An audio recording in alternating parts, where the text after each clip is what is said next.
আসসালামু আলাইকুম। প্রিয় সকল দিনই ভাই, সকলে ভালো আছেন?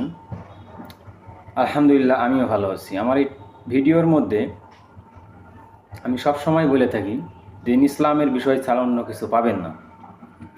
সেই সাথে আমার এই কথা বলার আগে আমি এই দোয়াটি করতে চাই, যেটা মুসা আলাইহিস সালাম তিনি নিজে করেছিলেন,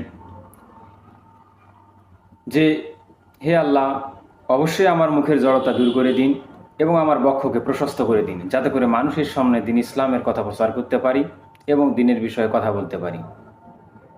কারণ ইসলাম একটি পরিপূর্ণ জীবন বিধান, যার মাধ্যমে মানব জাতির উন্নতির শিকড়গুলো নির্ভর করে থাকে দুনিয়া এবং আখেরাত উভয়ের জন্য।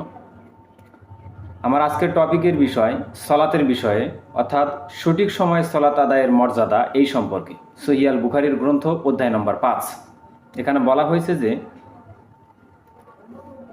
আবু আমর শাইবানী রাহেমাউল্লাহ থেকে বর্ণনা করেছেন, তিনি আব্দুল্লাহ ইবনে মাসুদ রাদিয়াল্লাহু আনহু থেকে হাদিসটি নিয়ে এসেছেন, যে তার বাড়ির দিকে ইঙ্গিত করে বললেন যে এই বাড়ির মালিক আমাদের নিকট বর্ণনা করেছেন, আমি আল্লাহ রাসূল সাল্লাল্লাহু আলাইহি সাল্লামের তিনি তাকে জিজ্ঞাসা করলাম, কোন আমল আল্লাহর নিকট অধিক প্রিয়?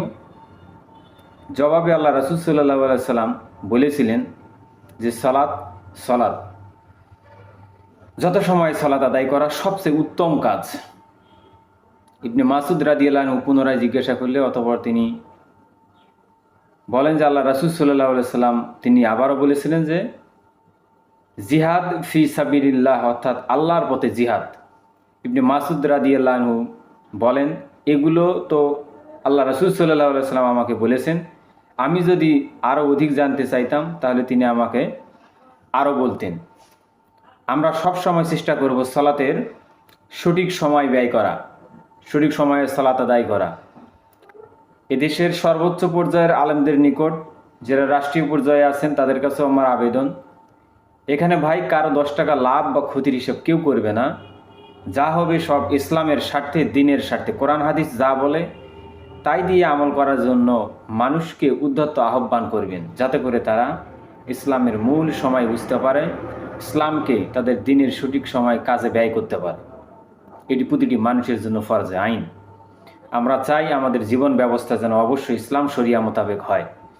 সব সময় চেষ্টা করব আল্লাহর জন্য, আল্লাহর কাছে আমরা যেন দিন ইসলামের পথে আমাদের জীবন ব্যয় করতে পারি, এবং সব সময় প্রতিটি মুসলিম দিনী ভাই এবং বোনদের জন্য দোয়া করি, আমরা যেন অবশ্যই সঠিক সময়ে সঠিক পদ্ধতিতে সালাত আদায় করতে পারি। সকলকে আমার সালাম। আসসালামু আলাইকুম ওয়া রাহমাতুল্লাহি ওয়া বারাকাতুহু।